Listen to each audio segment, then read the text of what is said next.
If not, no biggie. I'll just be, if you can't find it, I'll just be up here. Oh, they might be in the closet. The student worker just wanted. Oh, did he? Okay, so they're not there. They're still in the box, huh? If not, no biggie. What was that? There are ghosts in the building apparently. That was me. That's you talking? Yeah, we have the, we have, it's getting live streamed, so I think it's the feedback of it. Or the ghosts, I mean. Yeah. Oh, yeah. As long as it's not my She problem. Amber's husband. I am. Yes. How's she doing? I'm sure. Yeah, she's just coming back from, she was in South Carolina. Yeah. Okay, with her parents there. And she's just coming back like today or tomorrow or something. She called me last night. Got it. I don't know if she'll, I don't know if she'll be in much before next week. Yeah. You know, be tired. Yeah. That's, you know, you gotta catch up with everything. Yeah. But she's gotta get in here. Finish her project up and hang this stuff up. Oh, yeah. We got the page back. We got a couple ones that she sent out. We got redone. They're nice. Oh, yeah. But Where'd can't chance to. they go? They're not down there. The ghosts? Are they still in the box? He says they're not in there. Yeah, we looked. I'm sure they'll pop up right when we don't need them, so. In the closet in your office? I looked. You can look back. I looked In a twice. drawer? I looked. In your desk? I even cleaned the drawer out the other day. So that's why they disappeared, because you cleaned that drawer out. I cleaned, yeah. Yeah, I'll go look again, but If not, I'll just stand up here. yeah. Well, today, Shane's like, where's the red dolly? I'm like, I put it somewhere. It's the last place I looked, but okay. How are you? Good. There you go. Hang in there.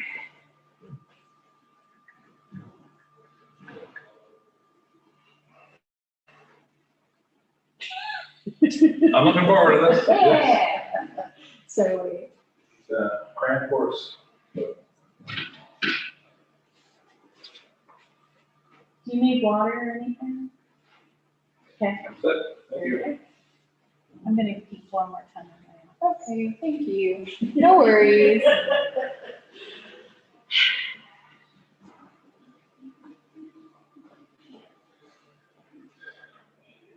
If you end up doing this, I could mark up my additional copy of the outline, so you Whatever you prefer to make it easier on you. have to say next slide, please. Yeah, I mean, do whatever. It's funny because this exact same thing happened at the last speaker we brought in. We couldn't find half of the clickers, so we're like, okay, we're gonna buy new ones. And now the ghosts are staying them.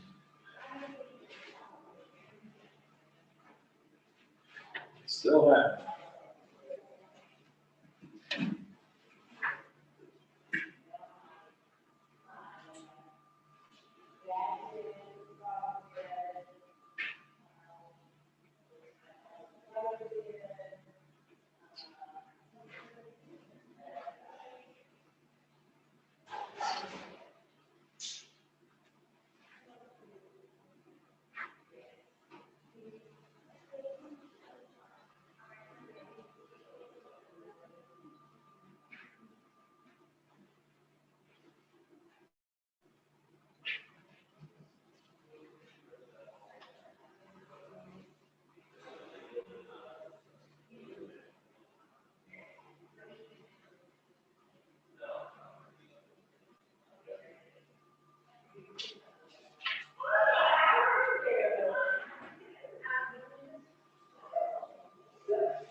Here we go.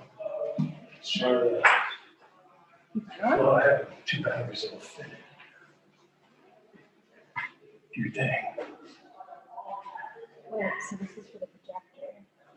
I don't know if it'll do the computer because it needs like a little USB drive thing to plug in. This is what you gave me. So this thing on.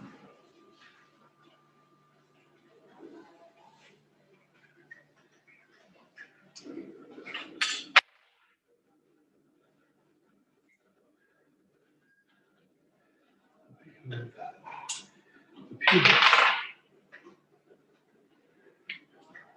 Or the projector. And that's all that matters.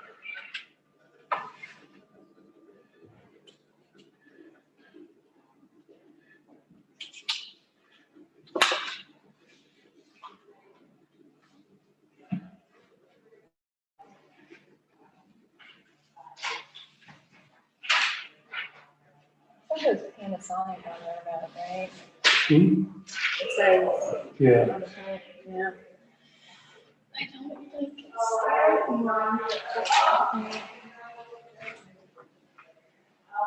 HDMI computer. I think that's a different projector. Because this one says restaurant. Yeah. Those are good. Oh, sorry. It's okay. Oh. That's the one I missed.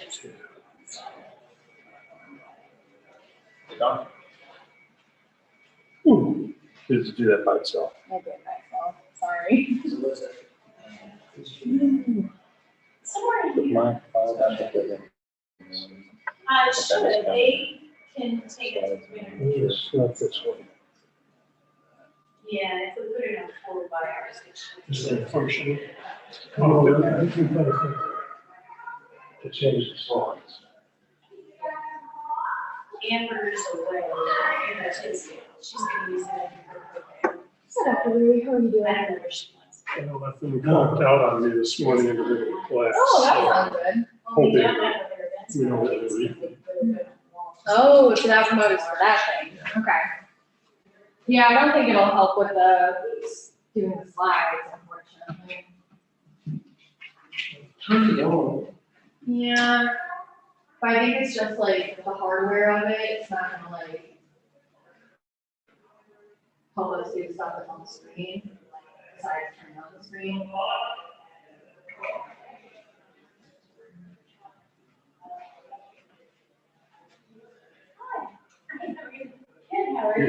Your screen is, you have something up.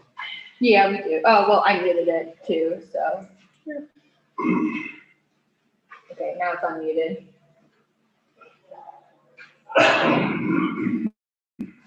When is our meeting?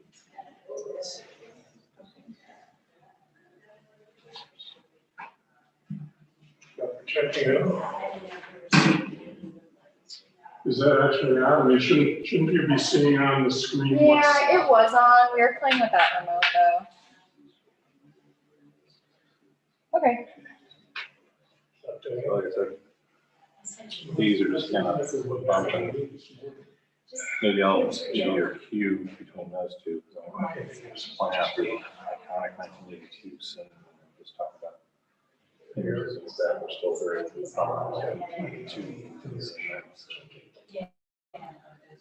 leave that up. And Yeah.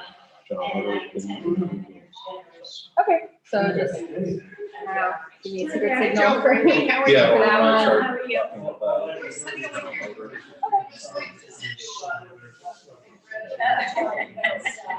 We're not getting a picture. You're getting a picture online. I don't know. Right, yeah, there you go. Do you want me to, I'll turn off the whole system and then turn it back on. Yes, and then we can just. I'll just turn it back on. Turn it on. It shuts off. Start it off.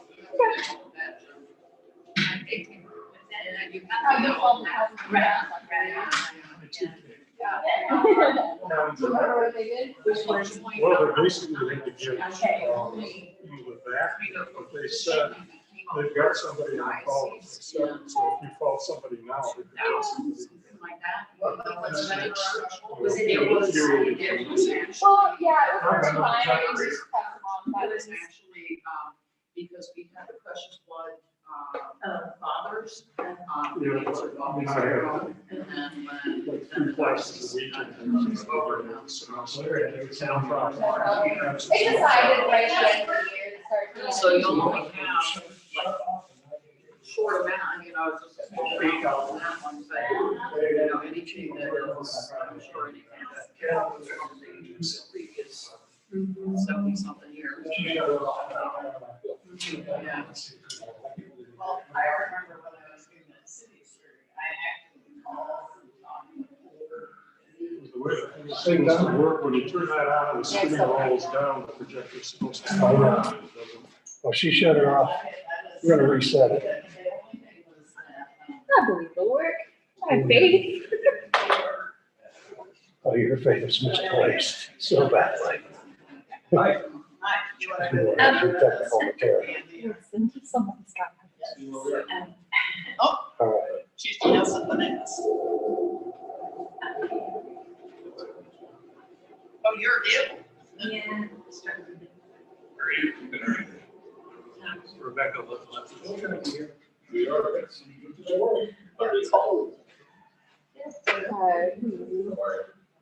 There you go. Oh, yeah. It's on. See? The faith. We just have to Thank you. point and click. That'll be fun. That'll be good. That's why I gave me the big Junk. box to be the button clicker. Yeah, you can say that. Vanna White up here. And stuff I keep telling these museums and historical societies and stuff. They do it online. Perfect.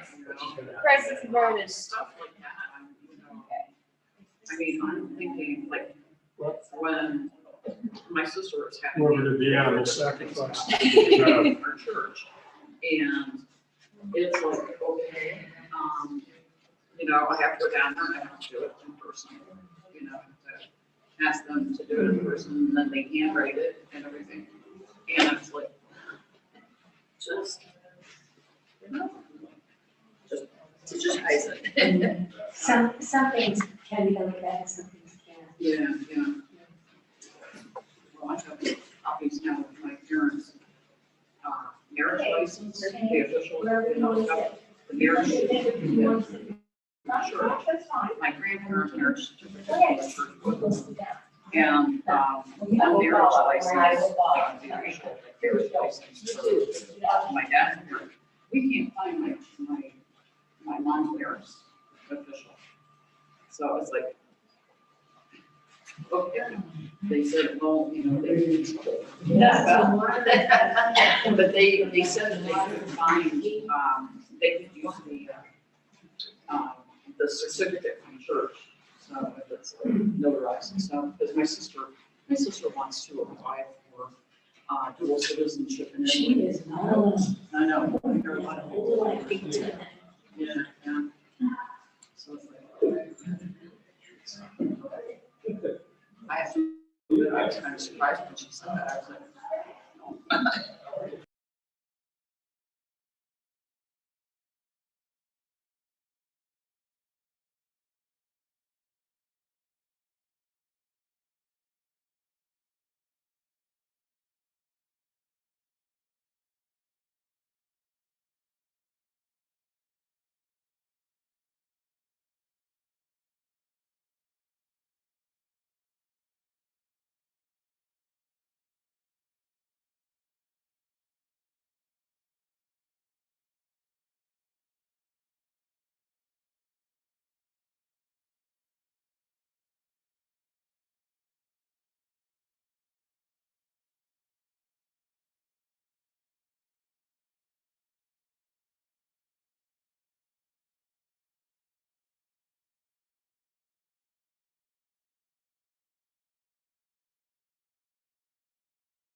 that, again, is a multi-billion-dollar investment in the future of electric vehicles. And so all these things are in the process of playing out, but to say that the loss of General Motors assembly plant, even with the limited number of employees in 2019, was a large impact negatively on the community. Likewise, Packard Electric, which started here locally back in the late 19th century, and again employed thousands of people even up until the early 1990s when this museum facility opened. It's still here, called Delphi Automotive. It was a division of General Motors, which was then spun off, and it remains independent. Everything now concentrated into their plant up outside of Warren.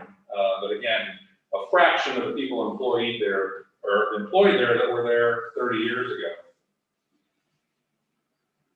Another player in this upcoming slide, Warren Consolidated Industries, otherwise called WCI Steel,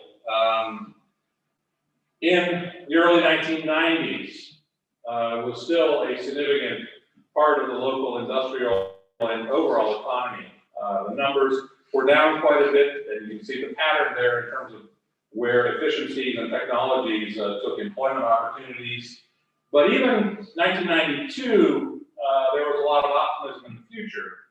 And that's reflected by the fact that they were planning and installing a continuous caster at the Warren Works, which replaced a few other processes in the steelmaking end of it, basically taking out that whole step between pouring ingots, having them cool down and be solid, and then heated back up to rolling temperature and run through a blooming mill or a slabbing mill or a billet mill to produce a semi-finished product. With the continuous caster, you started with molten steel at the top, poured it into the caster, and by the time it came out of the bottom, almost like a large playground slide that's enclosed, you have a fully formed and solidified steel semi-finished shape, like a slab. And that is a big investment for any steel company at that time, and it was happening here. But as we know, moving up to 2012, it didn't help.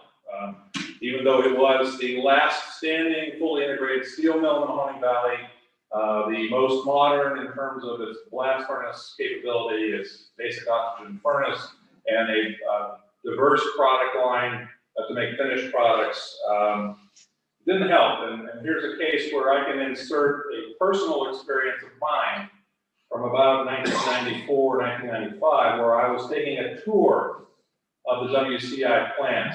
And I had a friend who worked there who offered to have some friends and colleagues and me come up and see the plant from the inside, which was really fascinating. And this was not long after the continuous caster opened for production.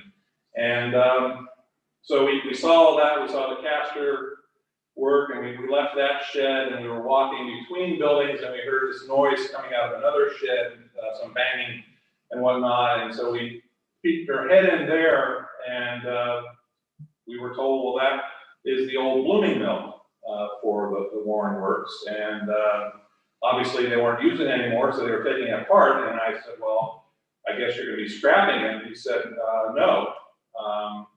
They're dismantling it, and we're going to ship it to China because one of the Chinese steel producers is going to put it back together again and use it for production. Now, that absolutely floored me at the time, and it still reverberates when you think about that.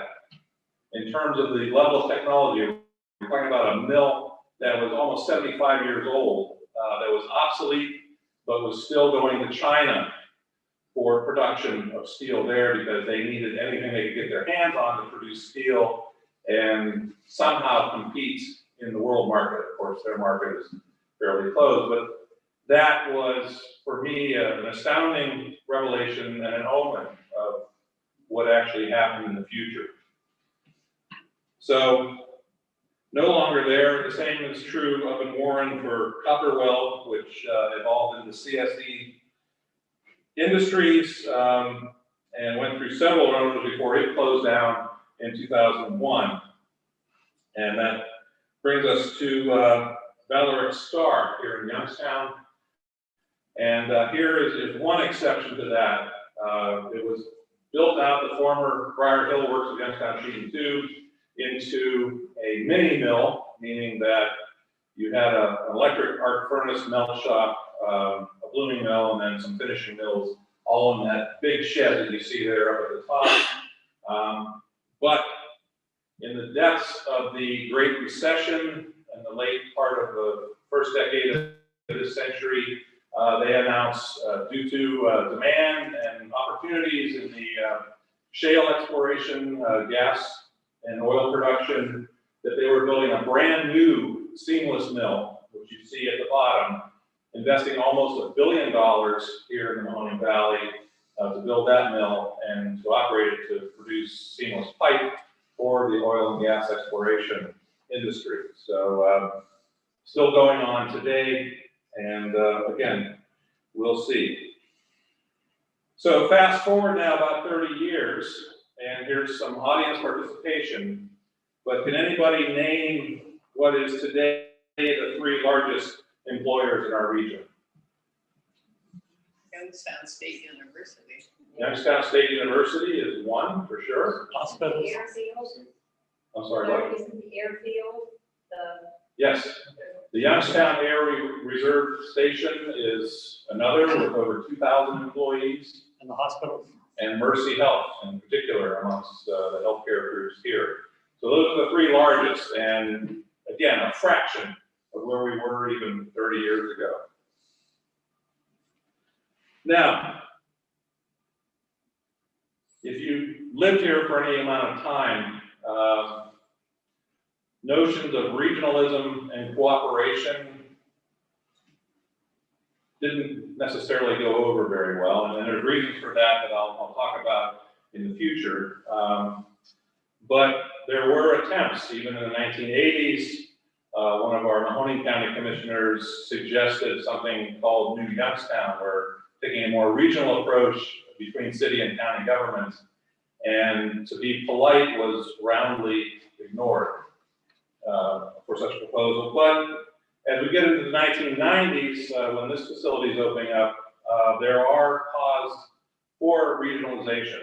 And one in particular was the Bush administration, George H.W. Bush administration, put out a call for proposals. And they were looking to realign the Defense Finance and Accounting Service, otherwise known as DFAS, and to consolidate offices in certain cities that existed into larger finance centers. And they were looking for proposals from communities in terms of how they would facilitate something like that happening. And the congressman at the time brought that proposal and brought people together at the table and said, we need to do something about this because we're talking about thousands of jobs. And so you had an instance where local governments, both in Mahoning and Trumbull County, local industry, property owners, came together to put a proposal in place that went in and was in the first round judged as being among the best. And of course, with the change of administration in January of 1993, that whole process came to an end. But still, you had the need for regional cooperation to do something of that magnitude. Lordstown. If we remember going further back, when the plant first opened, relationships between the workers, the rank and file, and local management was often tense, to say the least. There was wildcat strikes and a lot of unease, but in the early 90s, it was apparent, and management and labor both realized this, that in order to stay viable, there needed to be a new model of behavior at the plant, but also in the surrounding communities. And so, starting in the 1990s, local management from GM, the labor unions and rank and file, and local governments worked together on proposals not only to bring new future products in to be built at the plant, but also to potentially expand production. Case in point, when GM came out with their Saturn line of cars, we played for that to be added to the mix out in Morristown. And of course, that worked well in terms of securing the Cruise platform and the Cobalt, but ultimately General Motors doesn't build sedans anymore. And but again, an example of how working together can help. And other entities were getting in on it.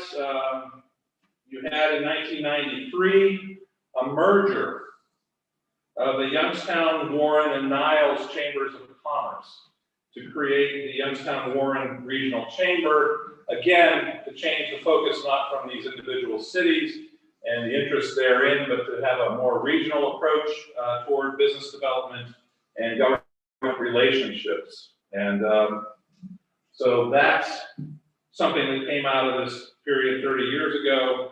Other regional development agencies happened along Eastgate Council of Governments, Western Reserve Port Authority, which came into being in 1992, 30 years ago. It came in for a very specific reason, which I'm going to do next, but at this point, the Port Authority has a larger reach in terms of acquiring property and facilitating funds to make projects happen. But the reason for being for the Port Authority was that in 1992, the Youngstown Municipal Airport was in financial trouble. The city, due to its declining revenues and resources, was not able to properly manage it anymore. And so there was a plan between local governments in Warren, Youngstown, Mahoning County, and Trumbull County to make it a regional facility. And that's what came to pass with tax levies to support the airport and a new public-private body, the Western Reserve Port Authority, to manage it, and all of the land that's included in the airport property out there. And what's sweet about this is if you look all the way back 50 years or more at the history of the airport, you can realize that when it was first developed, it was the dream that was carried out by 3 people, 2 of which are shown there.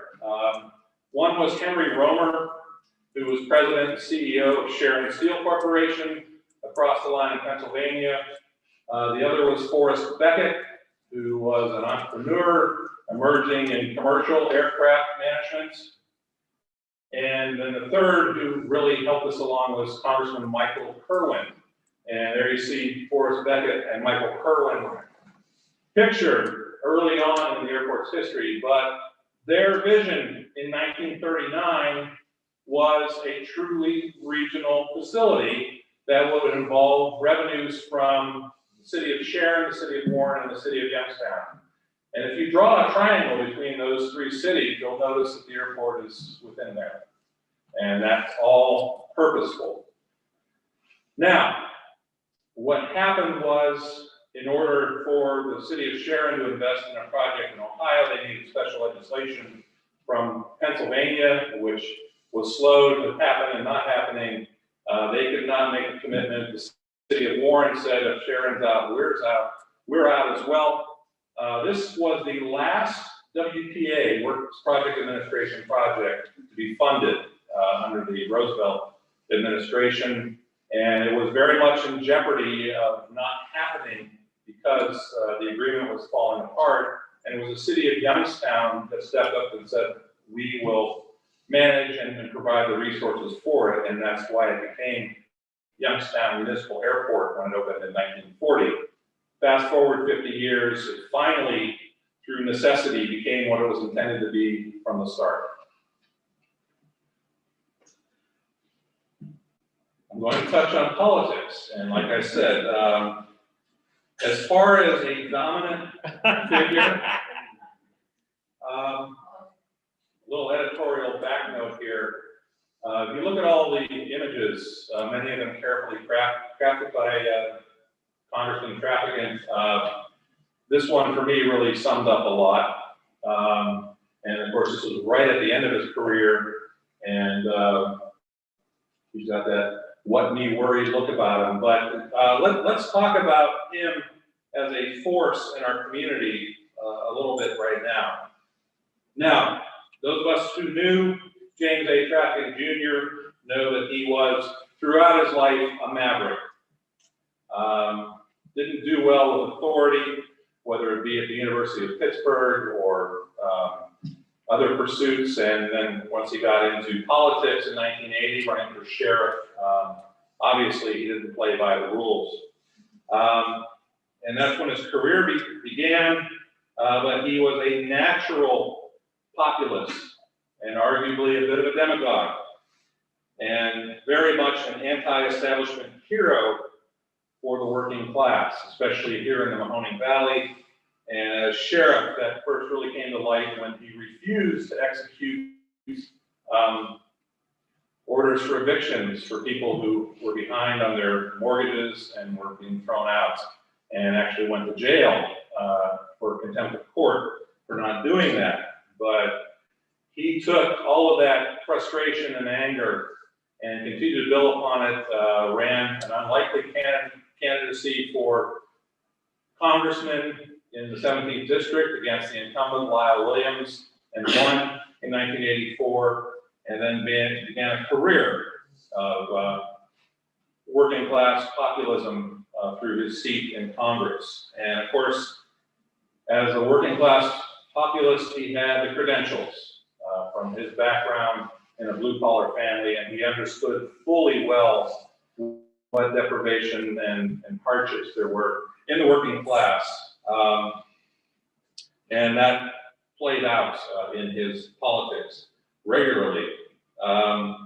Some of the things he stood for in his platform and his rhetoric were limited and controlled immigration, an end to illegal migration and sending back everybody who came here without status, strong protections for American industries and labor, and any number of other protectionist ideals to make sure that our workers and companies had a fighting chance in an increasingly global market, and regularly railed against those threats to the American economy and the American worker from his position in Congress.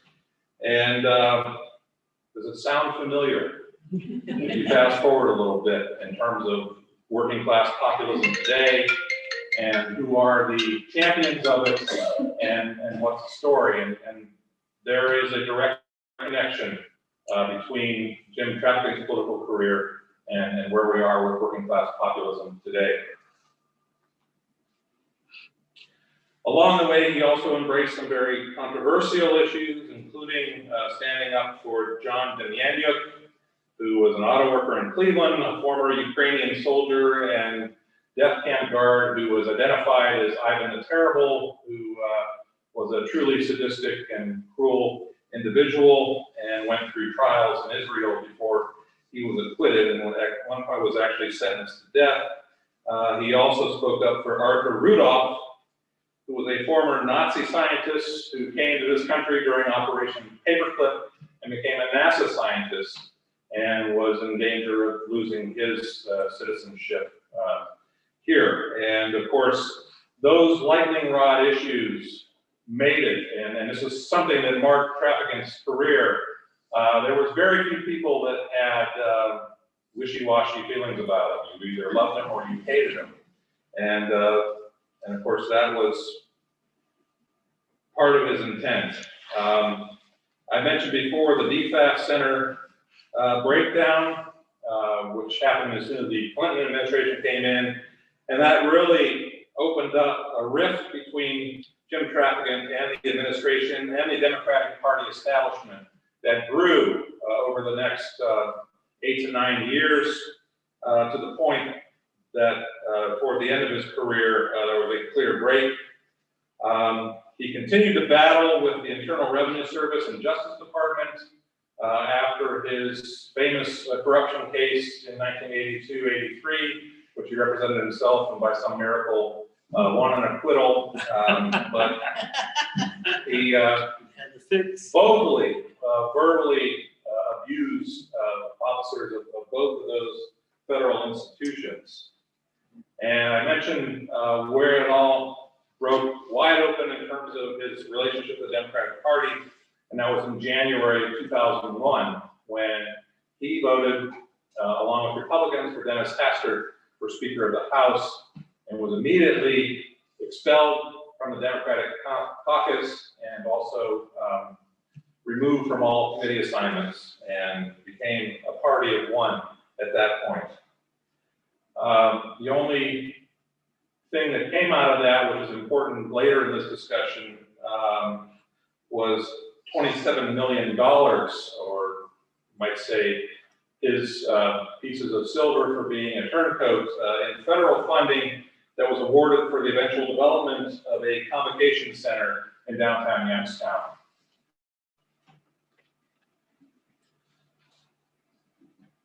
Now, let's shift gears a little bit in terms of where the local population was 30 years ago. This scene is, of course, earlier, right at the demise of Youngstown Sheet and Tube and the Camel Works. Excuse me.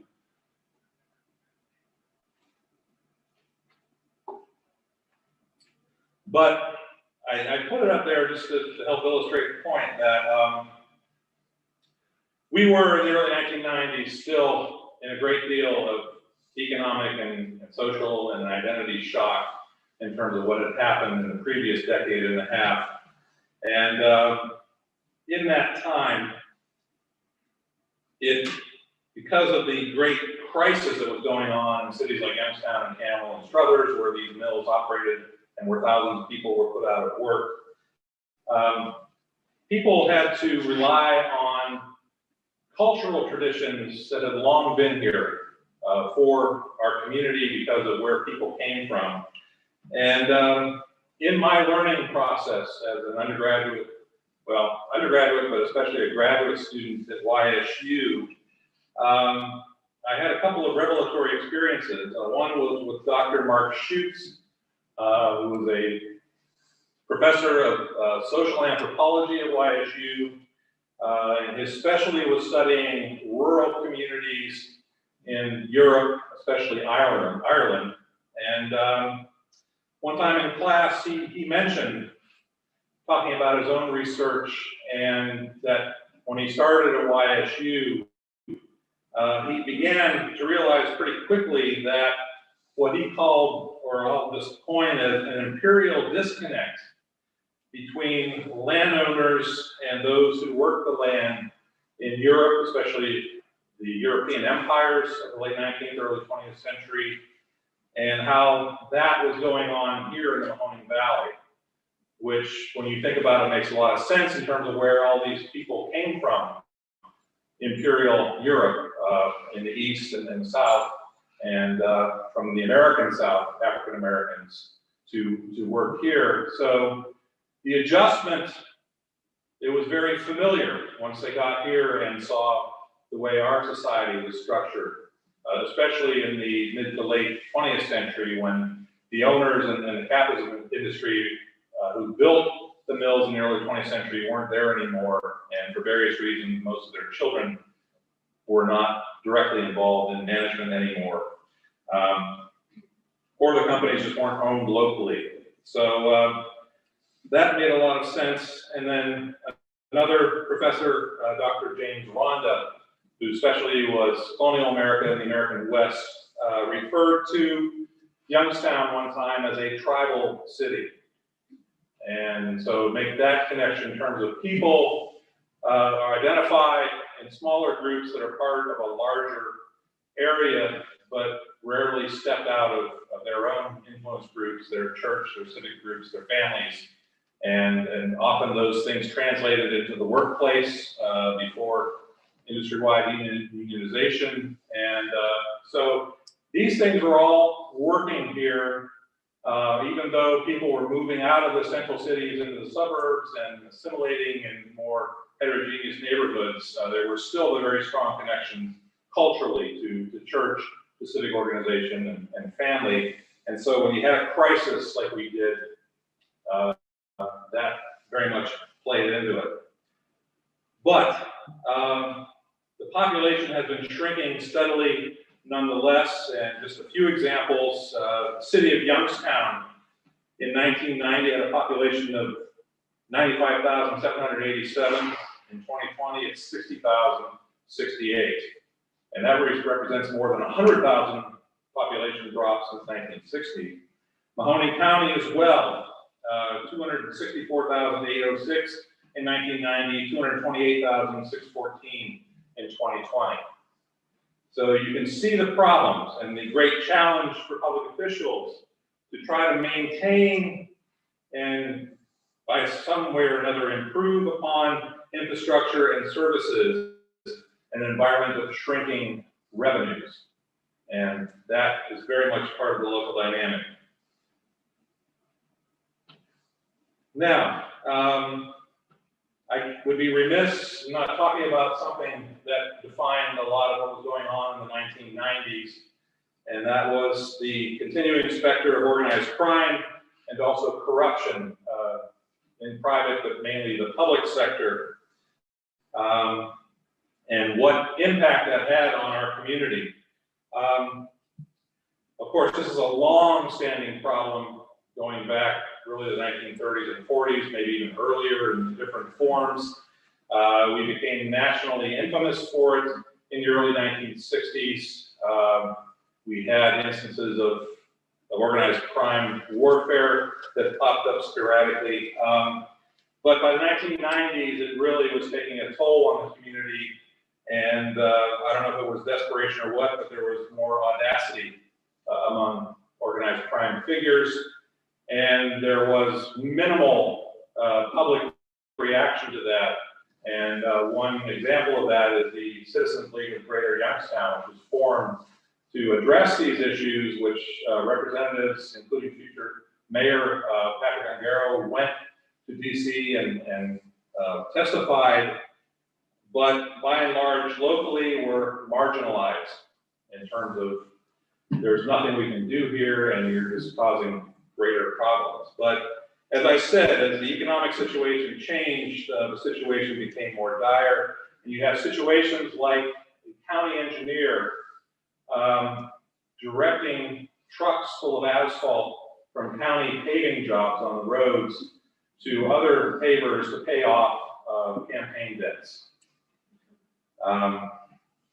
You had a spike of gang warfare in the city and homicides in the city, which I believe was 1995 or so. 69 homicides in 1 year in the city of Youngstown for a population of less than 100,000. And as it turns out, part of that, along with the gang warfare and then the drug trade, was that there was a revolving door going through county law enforcement and criminal justice in terms of those who could afford to pay for bail could get out and go after their adversaries and witnesses once again. And so these became real problems, societal problems, but then you had things like a fire in the attic of a courthouse, burning up certain court records, and a defense lawyer who was a former Mahoning County prosecutor who was actually shot in the leg before he was going to trial, conceivably to delay the trial. And then in 1996, the incumbent county prosecutor was defeated by an upstart named Paul Gaines. In all of that, the incumbent prosecutor started a corruption probe of his own and went after certain people, but then in late December of 1996, the prosecutor-elect was the target of a hit, an assassination attempt where he was shot twice, but not killed only because the shooter's gun jammed and he panicked and left. And this is where we were, and this is how bad it was. But what that did more than anything was get the attention of the feds, the Justice Department, the FBI, and it was from that point forward that you had a sweeping investigation of corruption, of organized crime here in Youngstown and Mahoning County in particular, and that effort resulted in close to 100 indictments and over 80 convictions of organized crime figures and associates, and also local public officials. Two of those caught up in that were also the county prosecutor who was defeated in 1996, and James A. Trafficant, who after he split from the Democratic Party in 2001, was indicted that year on 11 counts. He once again decided to represent himself and went to trial in early 2002, and he was found guilty on all those counts in April of 2002, and that led to his expulsion from Congress in August of 2002 and going to federal prison to serve a 7-year term, which he got out in September of 2009. So let's put another image up on the screen and talk about something else from this period, the last 30 years. Now, because of the great economic upset that we had here in the Mahoning Valley in the late 70s, early 80s, you know, a lot of people look at this region, a lot of us look at our region and say, well, we've been left behind, we're behind the times, the rest of the world has passed us by. But I would argue that there were some significant events that happened along the way that went against that and really put us out in front in terms of a transforming and changing American economy and society. The first example was in the late 70s with the Ecumenical Coalition, where religious and civic and political leadership got together in an attempt to create a community-owned and employee-owned steel mill out of the remains of the Youngstown Sheet and Tube Camel Works. That was revolutionary, and it got the attention of a lot of people across the country. And even though the effort failed here, revised versions of it worked in other companies and other communities. So that was a big deal. On the heels of that, there were other ministerial alliances, one in particular that founded in the late 1990s, Alliance for Congregational Transformation Influencing Our Neighborhoods, or ACTION, really came out of that very upsetting and desperate time in the middle of all these corruption probes. And along with other deep-seated community issues, ACTION took a strong stance on corruption and accountability among elected public officials, and still exists to this day, working in the community. There were other alliances that came together to work on issues like public education and blight and also poverty. But one of the most influential and important, and again, trend-setting thing happened in the first part of the 21st century, and that was the Youngstown 2010 plan, which was a collaboration between the city of Youngstown and Youngstown State University to take a different look at our future and to plan accordingly and realistically. And it was an exciting process. As I said, nothing like this had really happened where a city was acknowledging that it was shrinking and how is it going to plan its future being a smaller city in terms of population and possibly area. And there was a desire to build cooperation within the city and throughout the region and to redefine the city of Youngstown in the regional matrix going forward. There was a call to action. It included a great amount of community input. toward the creation of the plan. And the plan included the construction of a network of local community and neighborhood associations for the sake of identity, and also to create place names for different parts of the city. So again, playing into the identity of all parts of the city. And finally, the plan was launched to create the blueprints, moving forward with plans on how to condense, how to consolidate population where you had streets with 1 or 2 houses still occupied, and to actually shut off services in parts of the city which were underpopulated.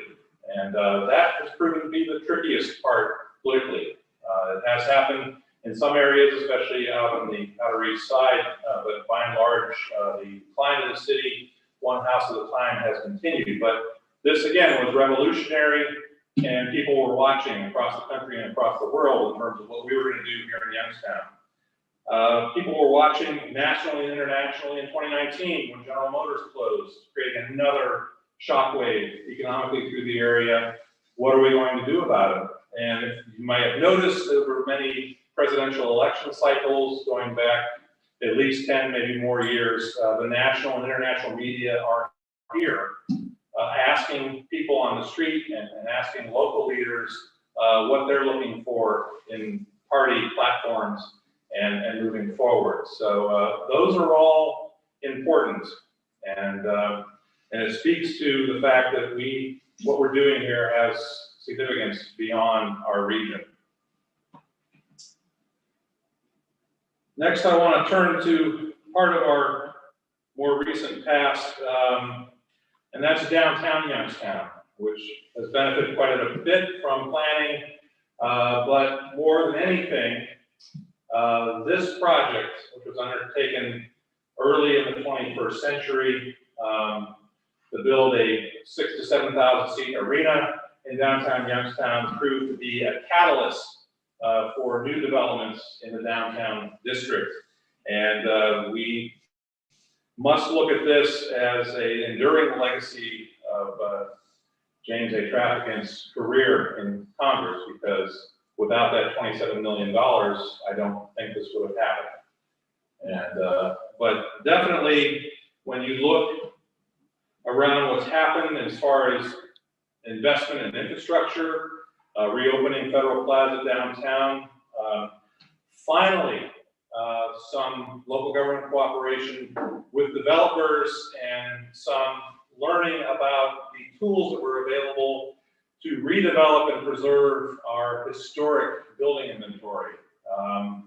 Finally, after years of it's not doing us any good, tear it down and we'll wait to do something else, we've had projects downtown, including this at the Stambaugh building, a new full-service hotel, and others that have followed along with the tools for historic preservation tax credits and new market tax credits include even nonprofits like the Youngstown YWCA building on West Rainier Avenue, the WIC building, the Federal building, the John R. Davis building. All of those use the tax credit tools to redevelop them and become viable parts of the new downtown.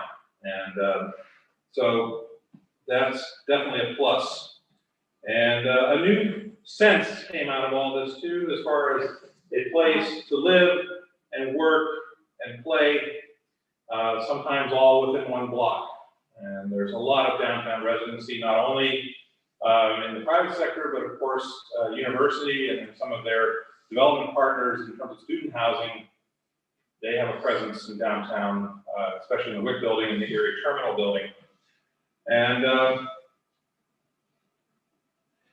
another key that Youngstown 2010 and YSU and the city did was to really concentrate on reconnecting, or for the first time connecting the downtown district with the university district, which the physical barrier between that for many years was the Erie-Lackawanna Railroad, which was abandoned in the early 80s, but then developments took a while, but it's now happening again to make those connections between downtown and the university.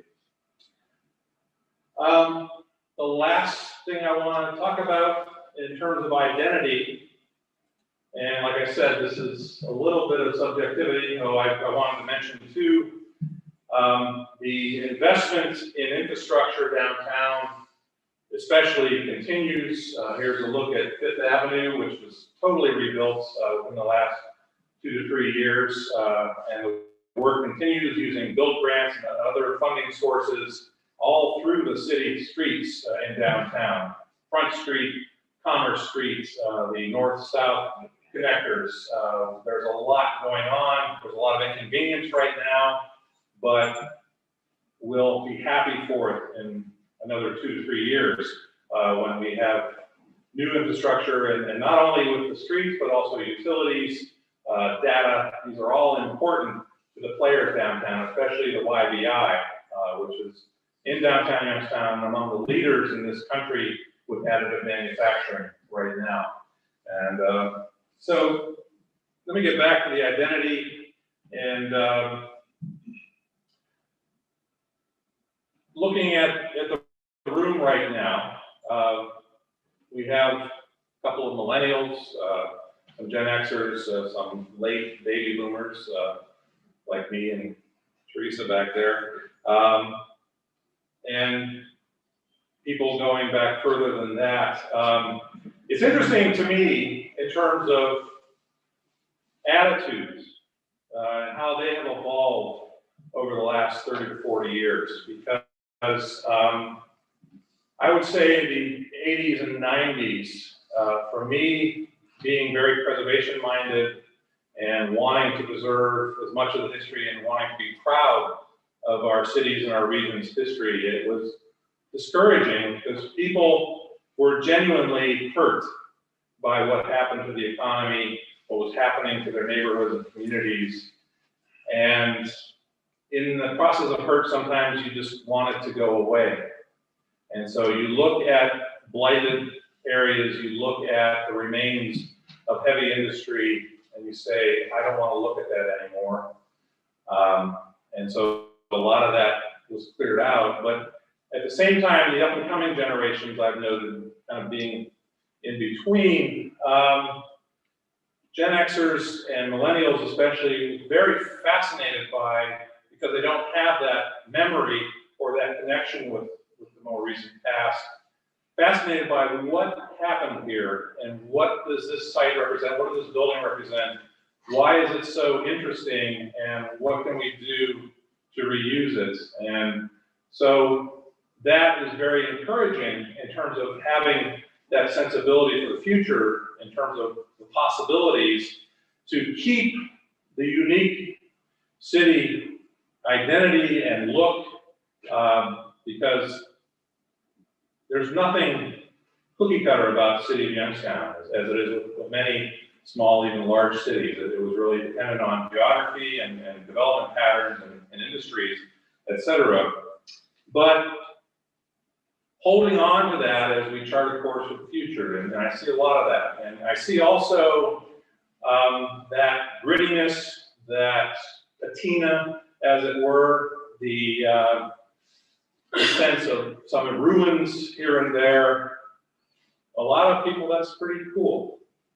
And that's part of what you might want to call the Rust Belt chic, which, Rust Belt is one of those names that has been assigned to us, but some people are taking ownership of that. And you see that in organizations and breweries and in the way people identify.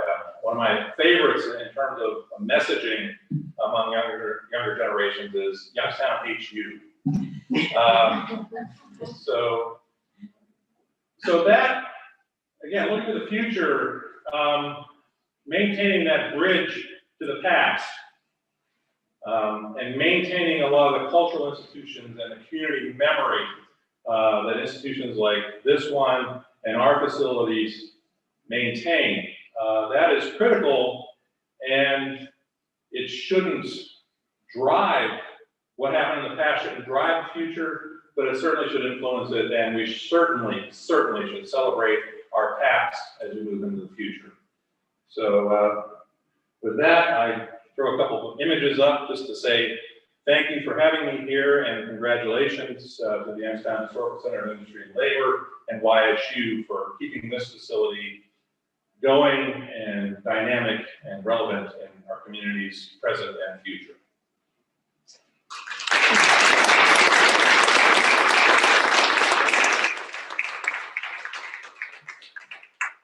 Anybody have any questions?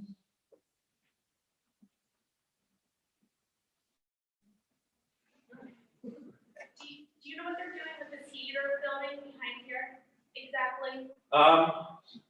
It's been through a couple of owners, and I think there is a plan, though the tax credits that were already assigned are in the process of potentially being lost. Rebecca, is anything What's you the would like? building? The Cedars building, the old Gallagher building. Gallery building. Oh, yeah, well, I put it on the National Register, and it's a pretty wonderful building, and it's sort of 1920 from, above the first floor. The guy who bought it off of the person who asked me to put it on the National Register was a hoax, and I think he's in prison. Right. And sometimes when those sorts of things happen, it's really hard to buy something out of the situation. And I haven't followed it terribly carefully.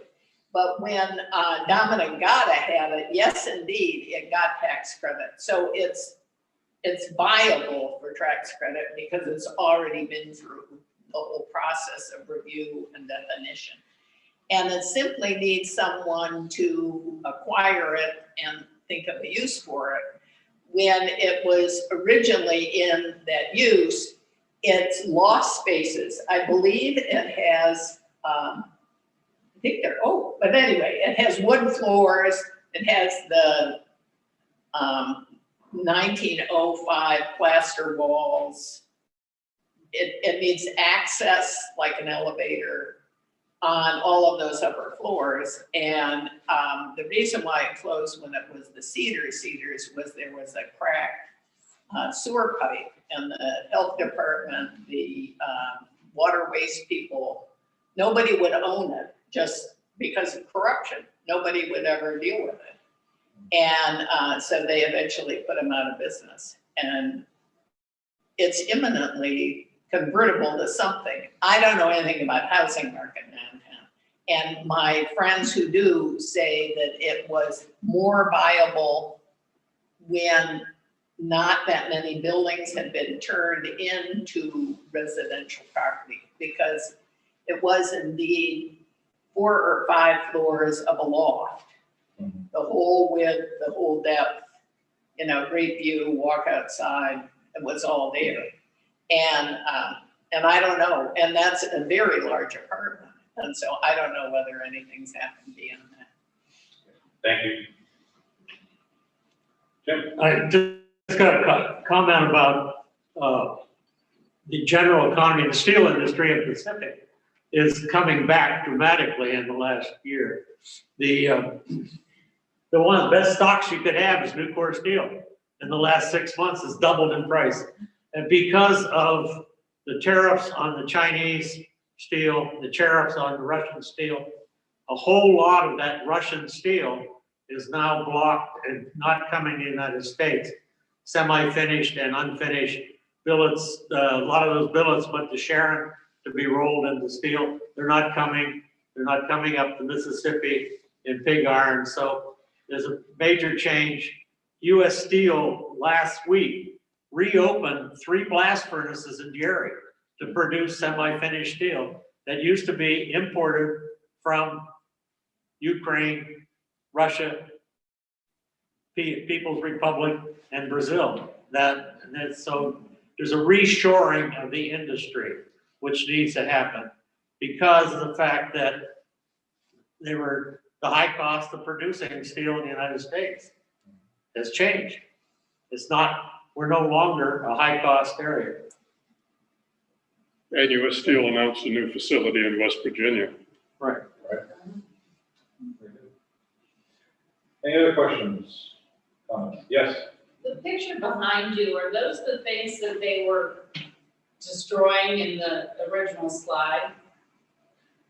Actually, this painting is of the Jeanette blast furnace, which was part of the Briar Hill Works. Right.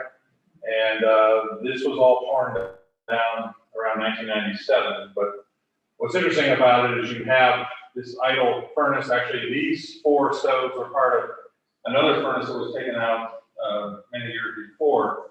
But these are all steel rounds that were made in the mini mill across the freeway that would be eventually rolled into seamless pipe. So that's the content that you see there. You left out the 7-Eleven connector. I think that's really helping drive Youngstown. I'm living up north. It's a lot easier to get to Youngstown since that opened. Yeah, it's a very good point. We started an arterial highway program in the 1960s, and we still haven't finished it. You know, the Route 62 expressway ends very dramatically on the east side. 7-Eleven was only done within the last decade and a half.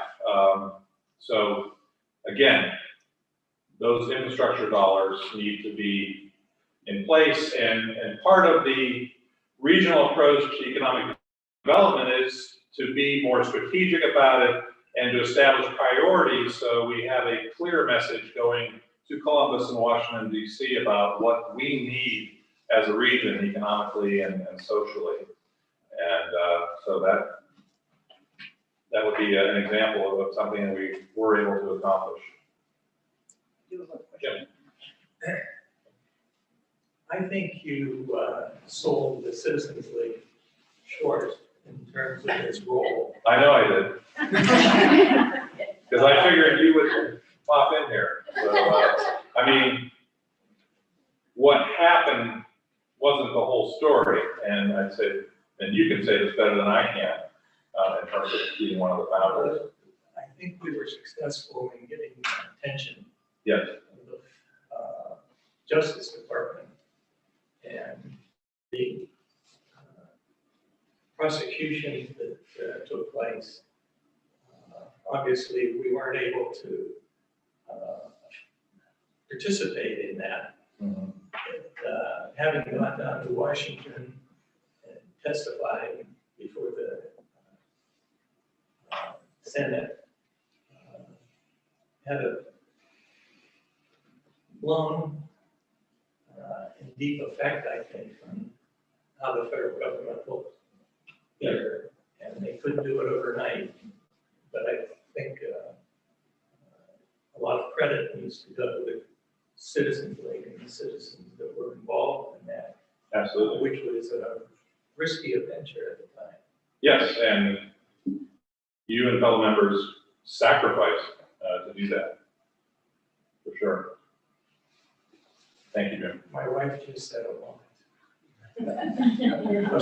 Yes, absolutely. I have a question. So you mentioned at the end, kind of resurgence in younger people taking interest in the history of Youngstown. As a historical society, what kind of things are you guys doing to kind of help promote an interest in the city's history? A lot of our programs, such as the Bites and Bits of History, where we tackle various subjects, reflect this. We do a lot of tours of historic areas, downtown, various neighborhoods. Of course, our ever popular and perennial Oak Hill Cemetery tour. But I think the critical thing we do, along with preserving the memory, is to make it relevant and answer the question, why? Why does downtown look like this? Why do we have a steel industry here? Where did all the money come from that created what used to be the Wick Avenue Historic District and the Fifth Avenue Historic District? And those are things that we do to make it relevant, is to take our collection and take our knowledge and answer those questions and tell some of the really neat stories that we have here as a society, going back multiple generations to really the founding of Youngstown and other communities here in Mahoning Valley. I guess kind of follow up to that too. do you feel like you have a harder time connecting with people who maybe don't have the lived experience to like make those connections to Youngstown's past, so younger people? No. It all comes down to interests, and like children in age 8 to 12 are very curious about what happened and what these objects mean. Gets a little dicey in adolescence, but then it comes around, and you know, you grow up in a community and you kind of understand it from the perspective of your own family and your own school. But when you get out there in the larger community, I think it's like, well, what the heck's all this about? And I get a lot of questions from Gen Xers and millennials, either who grew up here and stayed around or have come more recently through job opportunities and whatnot, and they really want to know. And so we really want to tell them. Well, I would like to thank everyone for coming and thank Bill for speaking to us tonight. We have some refreshments if you're interested. And please join us again in June when Dr. Leary is going to speak. Thank you. Thank you.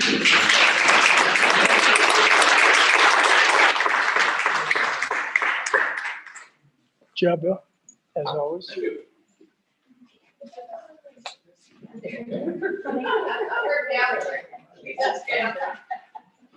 I have some.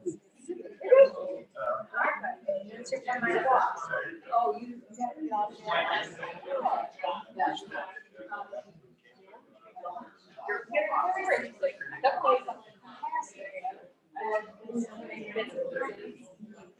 A bridge that's down there, and the audience is extremely well done.